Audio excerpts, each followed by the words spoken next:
رب اشرح لي صدری و یسر لي امری واحلل عقدة من لسانی یفقهوا قولی. خداوند تبارک و تعالی رو سپاس می‌گوییم که باز توفیق پیدا کردیم در شب دیگه در محضر قرآن باشیم و بتونیم از این مائده آسمانی و نورانی قرآن انشاءالله خوشه‌ای برچینیم و در زندگی انشاءالله عامل این آیات شریفه باشیم. در سوره کهف خدمت دوستان عرض کردیم که در این سوره خداوند 4 تا داستان بزرگ رو به اصطلاح مطرح میکنه و هدف خدا از این داستان ها یکی مسئله توحیده، یکی مسئله چیه؟ مسئله معاده.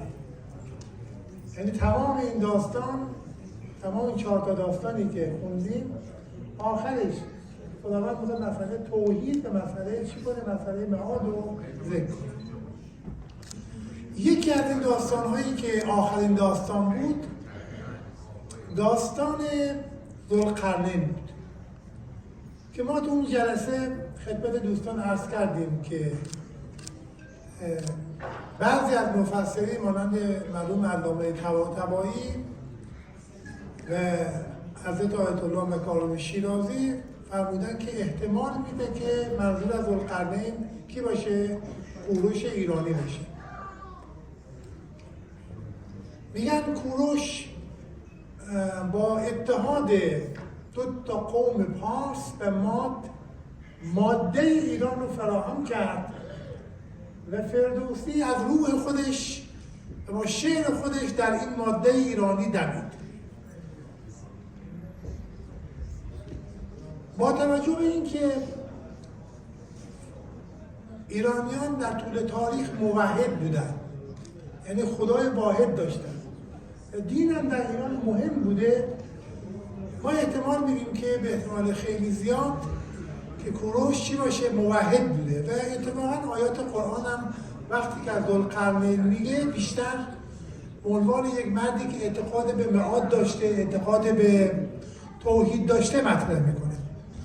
در اون جلسه پیش یکی از دوستان عزیزمون آقای دکتر اللهبخشی میخواستن که از این منظر، از منظر فردوسی به این قضیه نگاه بکنن که ایرانیان در طول تاریخ چی بودن؟ در طول تاریخ موحد بودن.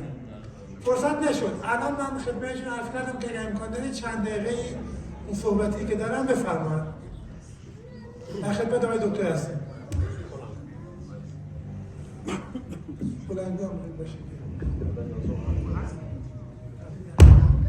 عرض سلام و ادب و احترام دارم خدمت حضار محترم. حالا صحبتی که حاج آقا داشتن در جلسه قبلی، من یه سری نکات به نظرم رسید که حائز اهمیته. با توجه به اینکه شما تاریخ زمان کوروش رو وقتی مطالعه می‌فرمایید، می‌بینید که کوروش یک فردی بوده که جهانگشاست و بالاخره حالا شرق و غرب عالم رو در زمان خودش ایشون میتونه فتح بکنه. نکته دوم اینه که ایشون عادله، هم بر اساس حالا اینا صحبتایی بود که حاج آقا داشتن، من اضافه بر بیان ایشون میخوام یادآوری بکنم. فردی که عادله هم بر اساس متون تاریخی یهودی فرد عادلیه، هم بر اساس متون تاریخی یونانیا فرد عادلی هست و این از این نظر یک فردیه که تو تاریخ جزء استثناءاته. شما معمولا می‌دونید افرادی که پادشاه بودن افراد جباری بودن. نکته بعدی اینه که خب حالا در این اثنایی که ایشون با در واقع مملکت‌های مفتوحه با عدالت برخورد کرده، ادبیات ما خیلی مهمه. در ادبیات ما حالا کسایی که با فردوسی مانوس هستن، وقتی شما ادبیاتی که در شاهنامه فردوسی به کار رفته رو مطالعه می‌کنید، می‌بینید که بزرگان ما مرتباً با خداوند وارد صحبت و گفتگو میشن. یکی از صحبت‌های خیلی زیبایی که در شاهنامه هست در داستان رستم اسفندیاره. زمانی که رستم داره با خداوند وارد صحبت میشه، در این دوراهی قرار گرفته که یا باید تن به ذلت بده، اسیر اسفندیار بشه، یا آنکه باید از خودش در واقع دفاع بکنه، اون گذشته‌ای که داشته، اون در واقع طرف حقی که خودش هست و واقعا اینجوریه باید وایسه و میدانداری بکنه.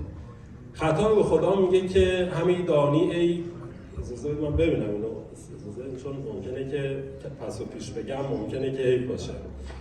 میگه همین گفت کای پاک دادار هور، خطای خداوند فزاینده دانش و فر و زور. همین بینی پاک جان مرا، توان مرا هم روان مرا، که چندین بپیچم که اسفندیار، مگر سر بپیچاند از کارزار. تو دانی که بیداد کوشد همی جنگ و مردی فروشد همی. به بادافره این گناه هم مگیر، تویی آفریننده ماه و تیر.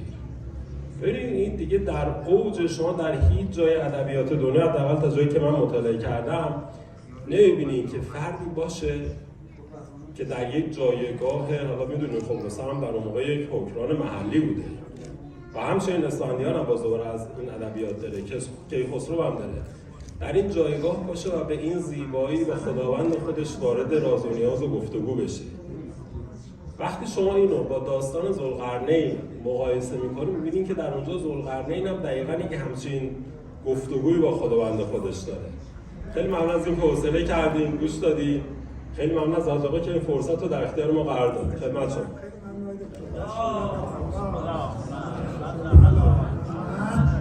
آل محمد. خیلی ممنون، دست شما درد نکنه. آقای دکتر می‌خواستم که یاری کنم ما رو. مرحبا به ناصر ما. و هر چون که ما تو اون جلسه می‌خواستیم عرض بکنیم که بعضی‌ها میگن کوروش به اصطلاح کافر بوده و بیشتر از خدایان یونان از چند خدایی چیز می‌کنه، ولی چند خدایی مال یونانه. ایرانی‌ها معمولاً همونطوری که آقای دکتر عرض فرمودن، ایرانی‌ها معمولاً موحد بودن، تک خدا بودن. خب پس این نمیشه به این اشکال به اصطلاح چیز کرد، بگن که منظور ذوالقرنین، چون اینجا آیاتی که در رابطه ذوالقرنین وجود داره نشون میده هم موحد بوده، هم اعتقاد به چی داشته؟ به معاد داشته. اون شعری هم که آقای دکتر خوندن درست دقیقاً همینه، میخواد نشون میده که خدمت عرض کردیم کوروش ماده ایران، یعنی قوم پارس رو با قوم ماد متحد کرد و ایران به وجود اومد و فردوسی در این روح دمید. روح فردوسی روح چیه؟ روح تک خدایی و الهیه. حالا خدمت عرض کنم این احتماله که معمولاً هم تو تفاسیر شیعه یادتون باشه بیشتر میگن احتمال چی داره؟ کوروشه، ولی در تفاسیر اهل سنت بیشتر میگن اسکندر بوده، ولی اسکندر چون خونریز بوده و اعتقادی هم به خدا نداشته با این آیات سازگاری نداره.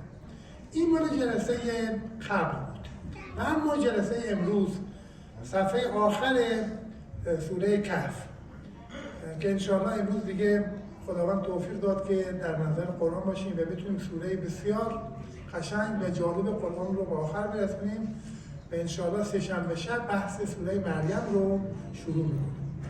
این صفحه آخر که من خدمت دوستان بخونم: و ترکنا بعضهم یومئذ یموج فی بعض فنفخ فی الصور فجمعناهم جمعا. یادتون باشه ما خوندیم که به هر حال ذوالقرنین اومد غرب عالم رو گرفت تا گوش داد تا شرق عالم. اون رو جلسه پیش کردیم، عرض کردیم. بعد یک منطقه رسید که مردم ازش خواستن چیکار بکنه؟ جلو یعجوج و معجوج که در زمین فساد میکنن جلو اونا رو بگیره و با ذوالقرنین با بستن سدی بین دو تا دره، بین دو تا کوه در یک دره‌ای جلو یعجوج و معجوج شد، گرفت و خطرات اینا رو کم کرد.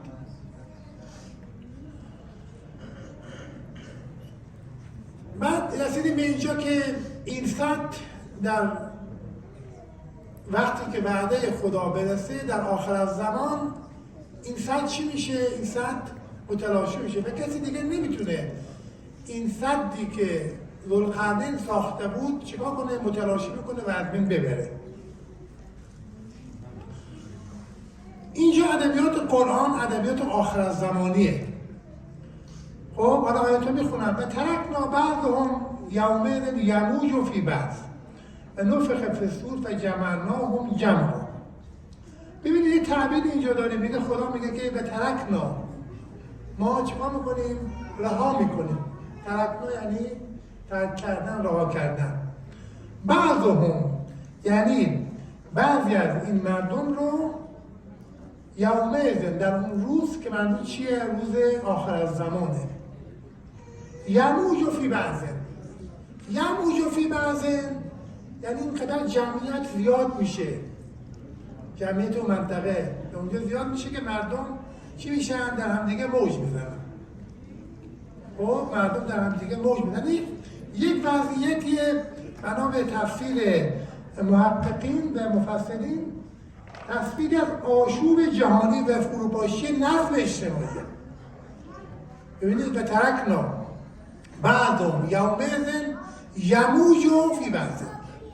این چیز نشانه یک آشوب جهانی و فروتن نظم اجتماعی در اون آخر زمان این اتفاق میفته. و اقوام انسانی چی میشن؟ در هم دیگه در هم میریزن.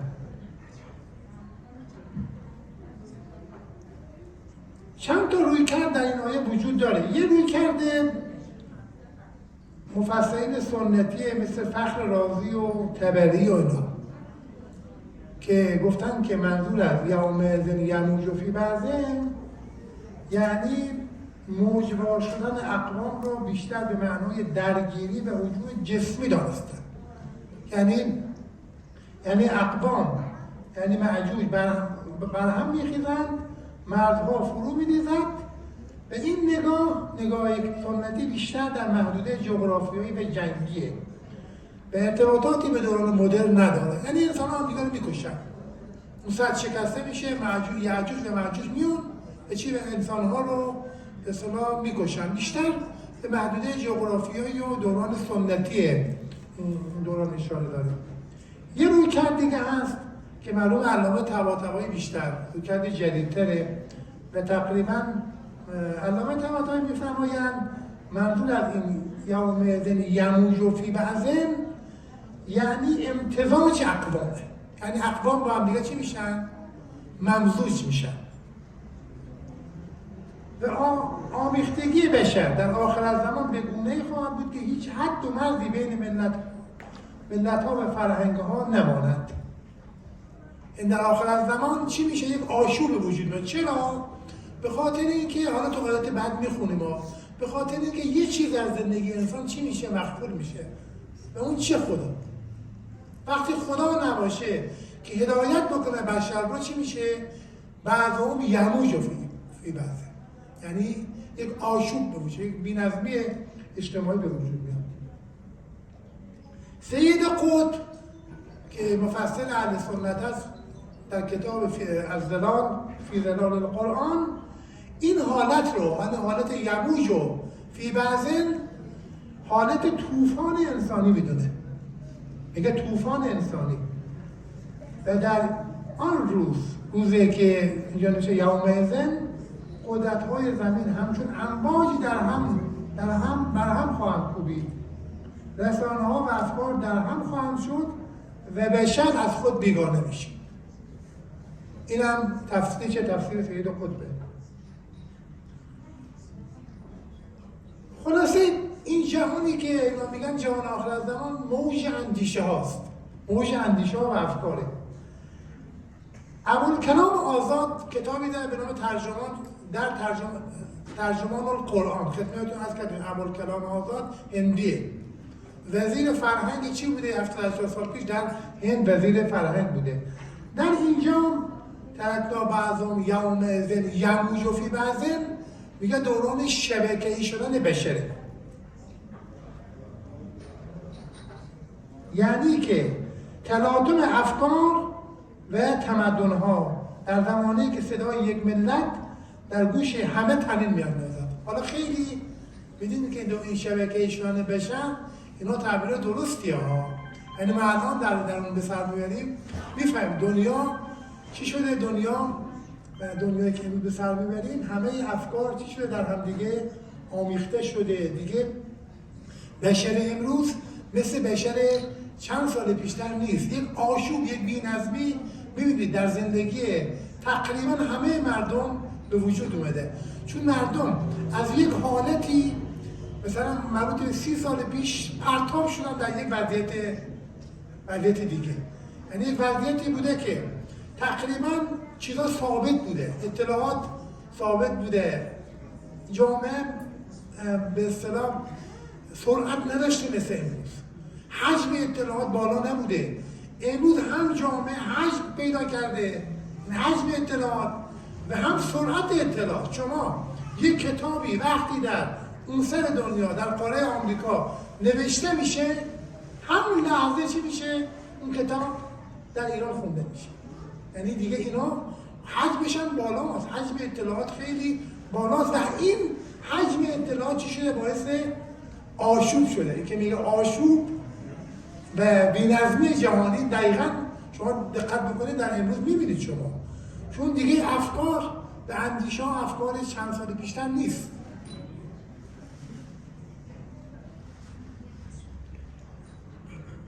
اصلا بچه‌های ما دیگه بچه‌های اون موقع نیستن. این میشه یموج و بعضهم فی بعض، که بعضی‌ها میگن آشوبه، بعضی‌ها میگن طوفان انسانیه. این دقیقاً ما در این روزگار حس می‌کنیم. بچه‌های ما، جوانای ما اصلا چیزایی که ما خوندیم دیگه نمی‌خونن. یه چیزای جدیدتر داره می‌خونن. یه حرفای جدیدتر داره می‌خونن. و لذا این آشوب و بی‌نظمی دقیقاً دقت بکنید توی آدم‌ها هست و مخصوصاً وقتی شما وارد شهر میشید می‌بینید که کلاً از لحاظ عینی و واقعی هم شهر چی شده؟ شهر یه شهر دیگه است. یعنی اگر 50 سال پیشتر یکی از خواب بلند شه، علی یه مرده از خواب بلند شه، بیاد تو اینجا میگه عجب چه خبر شده. میگه چه خبر شده. این خیلی مهمه. طرف ما بعدم یومئذ یموج فی بعض.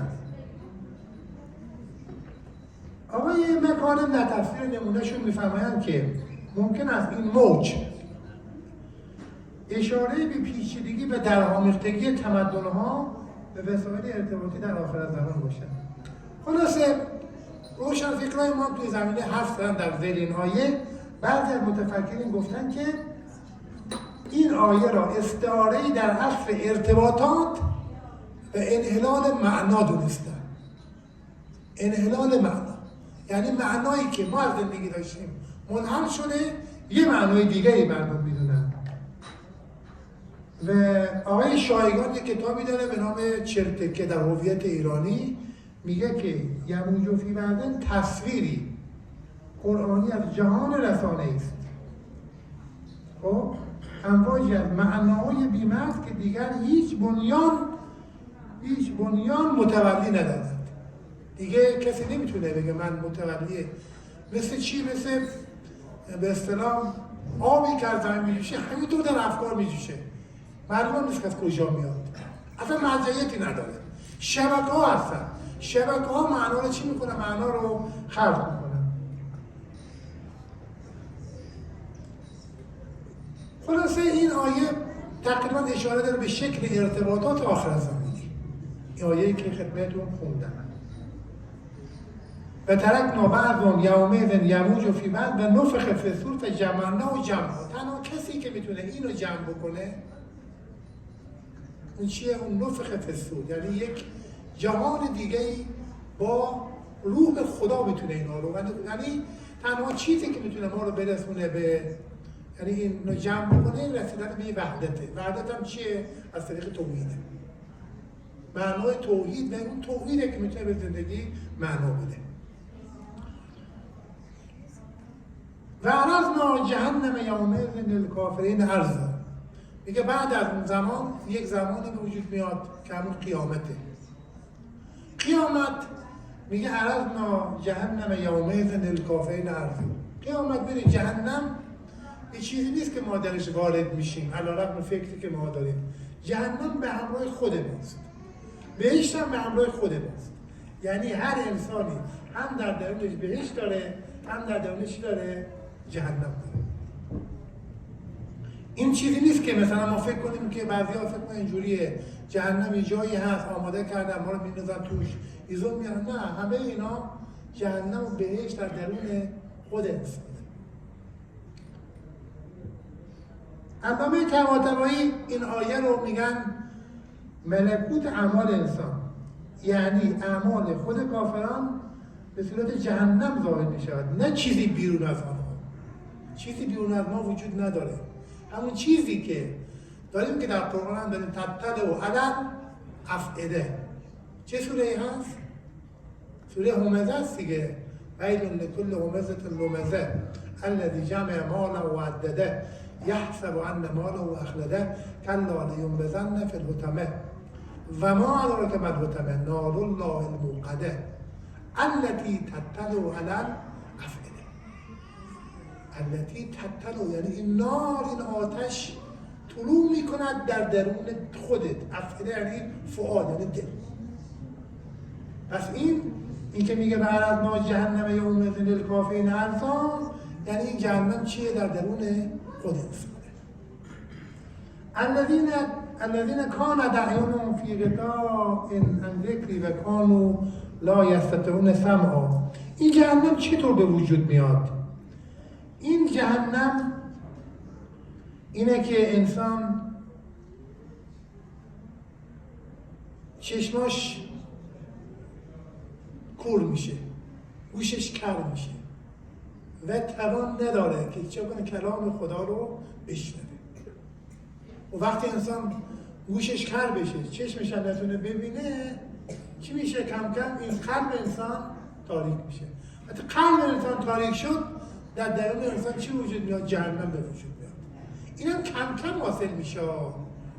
اونایی که ببینید، اونایی که مخصوصا در این عصری که بشر نیاز به خدا داره، اون دیگه تنها چیزی که میتونه این آشوب و این بی‌نظمی درونی و بیرونی رو حل بکنه رسیدن به چیه؟ رسیدن به خداست. این توحید میتونه اینو. و وقتی که این توحید راهاش بسته بشه، یعنی چشم و گوش انسان کر بشه، وقت بشه، سنگین بشه، خب معلومه که بشر نمیتونه دیگه بشنوه. بعد خدا میگه که به خاطر اینکه فقط به سمت من بیاد. ببینید چون گفتن توحید خیلی مهمه در این آیات. میگه افحسب الذین کفروا ان یتخذوا عبادی من دونی اولیاء انا اعتدنا جهنم للکافرین نزلا.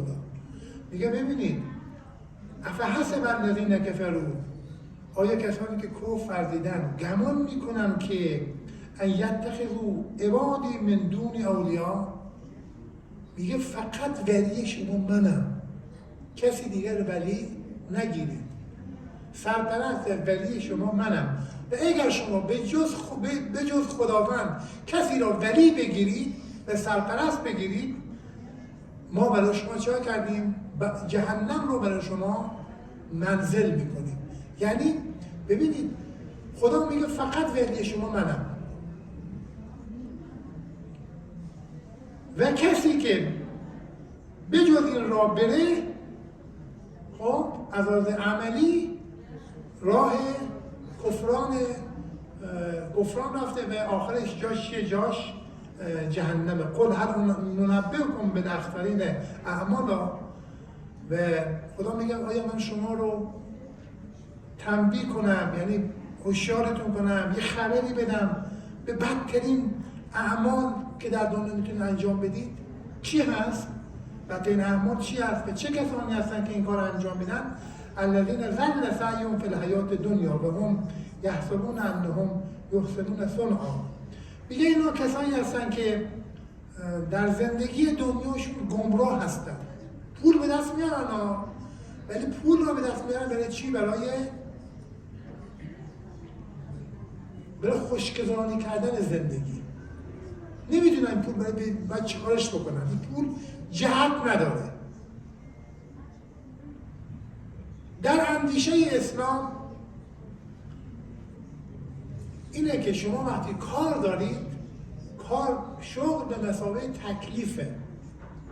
یعنی وقتی انسان کار میکنه، اگر به یه مسلمان بگی شما، یه مسلمان تو جواب بده تو چرا کار میکنی؟ بعد بگه من کار میکنم چی؟ برای اینکه توی روایت هم داریم دیگه، کار کسی که برای بزرگترین جهاد چیه؟ که انسان کار بکنه برای عیالش، برای زندگیش، برای جامعهش. همه ببینید همه در مفهوم کار یک مفهوم چیه؟ یک مفهوم الهی است. کار جهت داره. کار در اسلام جهت داره. ببینید در سوره مؤمنون هم داریم قد افلح المؤمنون الذین هم عن صلاتهم الذین هم فی صلاتهم خاشعون و الذین هم فی الزکات فاعلون. این یعنی چی الذین هم فی الزکات فاعلون؟ الذین هم فی الزکات فاعلون، مؤمنون کسایی هستن که چیه؟ الذین هم فی الزکات فاعلون. آقای علی نقشان میگن مؤمن کسایی که زکات بدن. خب شما چی میگید آقای حکیم؟ همینه؟ بقیه هم همین رو میگید دیگه.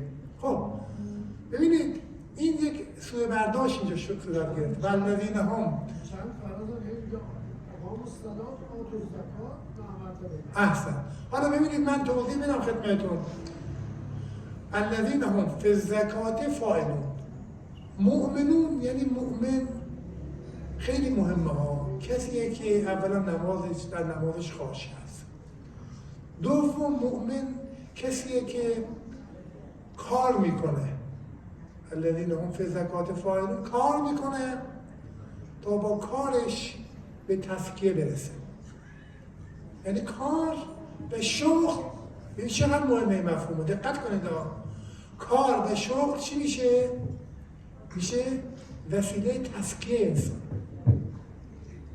اونی که شما بفرمایید مؤمنون کار میکنن و اکثر ترجمه ها نوشتن، اون مناسب نیست. چرا؟ به خاطر که سوره مؤمنون سال یا سوم بعثت نازل شده و هنوز زکات شرعی که شما بفرمایید هنوز نبوده. اون سال 11 هجریه. لذا این آیه اینجوری معلومات بکنیم الذین هم فی الزکات فاعلون، یعنی مؤمن کسی که باعث امنیت میشه. ببینید اصلا ایمان یعنی کسی که اهل نماز، اهل زکات، این اهل وقتی کنارش میشینی مثل خدا. میدونی که خدا هم یکی از صفات خدا چیه؟ مؤمنون مهیمن. خدا مؤمنه. چرا خدا مؤمنه؟ چون خدا وقتی انسان کنارش قرار میگیره احساس آرامش میکنه. مؤمن هم باید همین باشه. مؤمن ما فکر میکنه مؤمن حالا کسیه که محاسن داشته باشه تو تصویر ازش باشه تو اینا درسته، ولی مؤمن کسیه که وقتی انسان کنارش قرار میگیره احساس امنیت کنه. تو خونه میره خانمش وقتی میشینه کنارش نترسه. تو جامعه معلم دانش آموز ازش نترسه.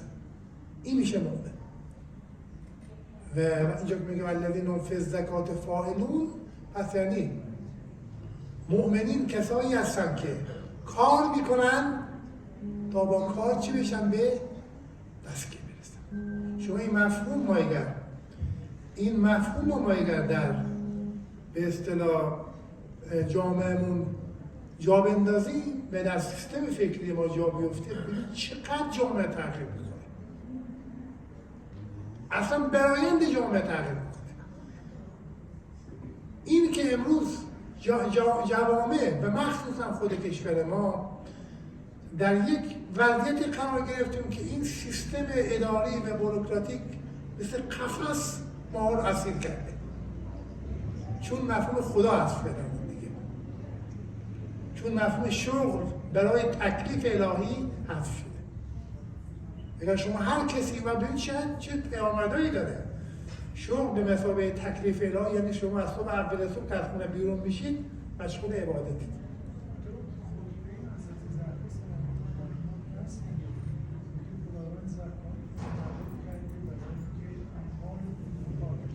بله درسته. اونو من زکات ببینید، اون چیزی که خدمت هستم، من زکات رو نمیخوام. زکات یه حکم شرعی الهیه، بله جا خودش. منتها اینجا والذین هم فی الزکات فاعلون، منظور زکات تزکیه است. یعنی شما کار کنید تا با کارتون چی بشید؟ به تزکیه رو برسید. یعنی در جامعه‌ای که کار نباشه، کاسبی نباشه، امنیت شغلی نباشه، از ایمان هم خبری نیست. شما اگر میخواید جامعه مؤمن بشه، جامعه احساس امنیت بکنه، باید توش کارم باشه. و با کاره که انسان به تزکیه میرسه. با کاره که انسان به تزکیه میرسه. یعنی این کار، حالا باید یه روایت الکلام یا جلو کلام میشه، یه روایت هم بخونم براتون. آقای خدا رحمت کنه حضرت آیت الله ابن مرشی نجفی یه وصیت‌نامه‌ای دارن، وصیت‌نامه معنوی. کسی خونده یا نه؟ وصیت‌نامه مرشی خیلی معنوی و به هر حال به دل انسان میچسبه. وصیت کردن که من وقتی از دنیا رفتم، نمیدونم این دستمالی که 70 سال باش نماز شب خوندم و گریه کردم برای مادرم حضرت زهرا و از این وصیت‌های خیلی قشنگ عرفانی، اینو همراه من دفن کنید. یا وقتی که من از دنیا رفتم، عمامه من رو یه گوشش رو به منبر ببندید، یه گوشش رو به تابوت هم ببندید و زیارت عاشورا بخونید.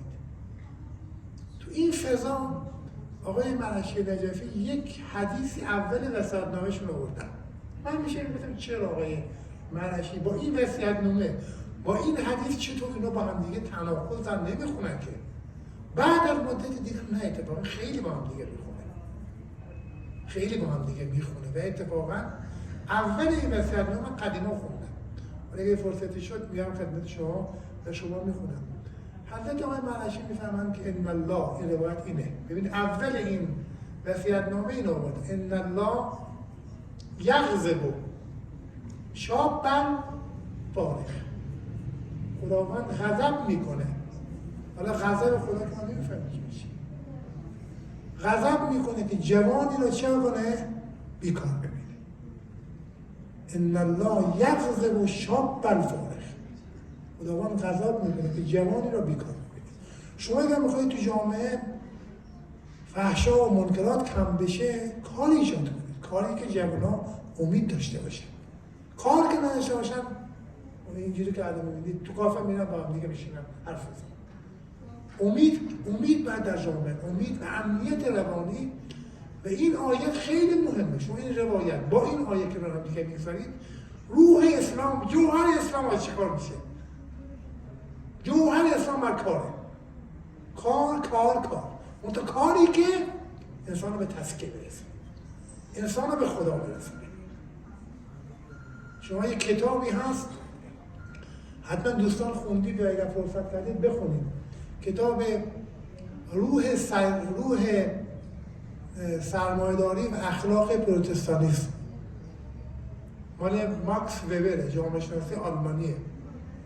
میگه چطور جامعه اروپا به تمدن رسید و این تمدن صنعتی غرب. میگه اولش اروپایی‌ها اولی که خواستن شروع بکنن، میگه وقتی که از یک اروپایی میپرسیدی چرا کار میکنی قبل از جامعه صنعتی بشن، میگفتن شغل به مثابه چی؟ تکلیف.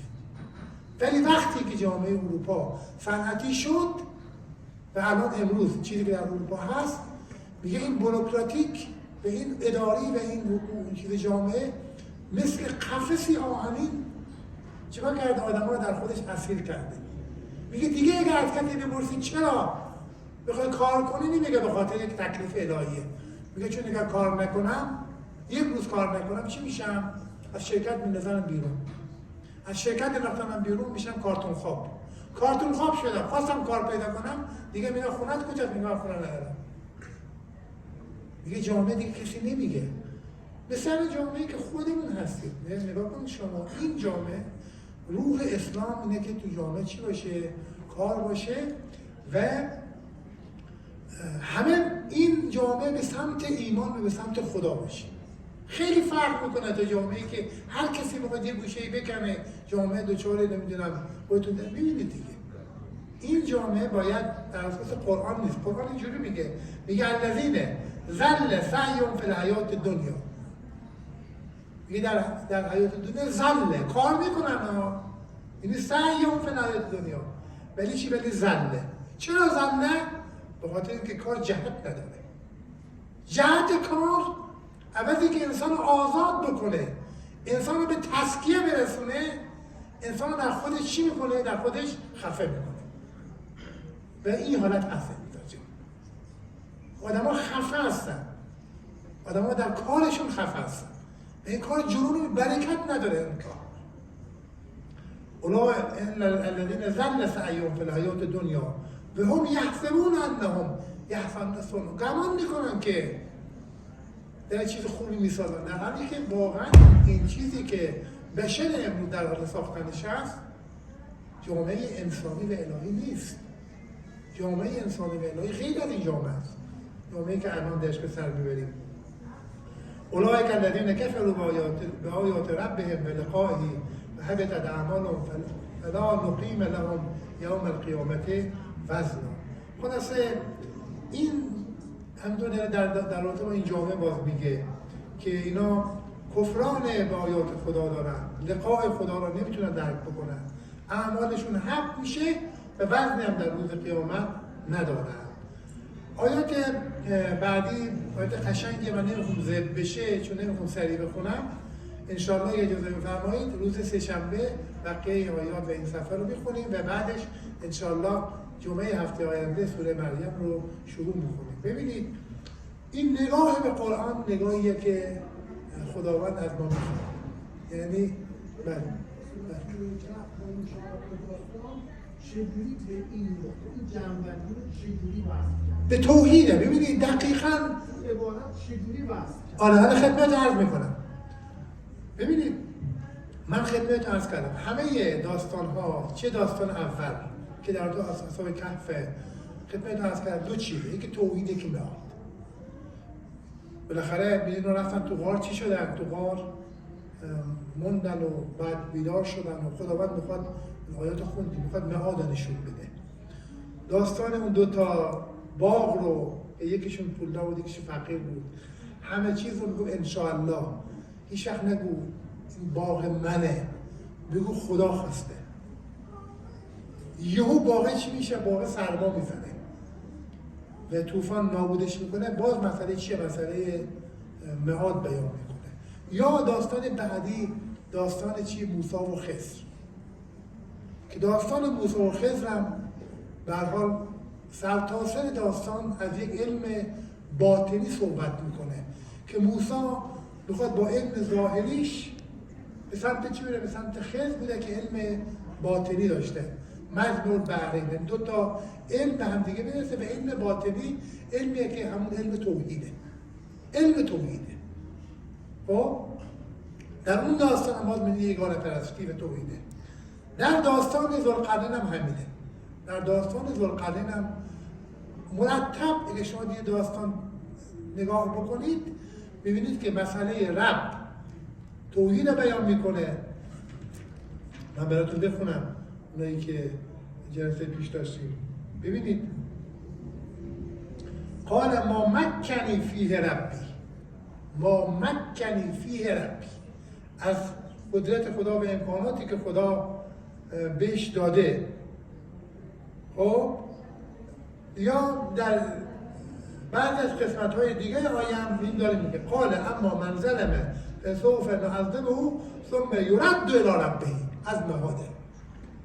و تمام این 4 تا سوره 2 تا مسئله مهمه، یکی مسئله توحیده که مسئله معاد. حالا انشاءالله این چند تا آیه دیگه که بخونیم بیشتر به سوال شما پاسخ داده بشیم که چگونه این آیات میخوان ما رو به 2 تا معرفه بسیار مهم برسونن، یه مسئله توحید، یه مسئله معاد. انشاءالله این تکه آخر که بخونیم آقای دکتر بیشتر به سوال شما پی خواهیم بود.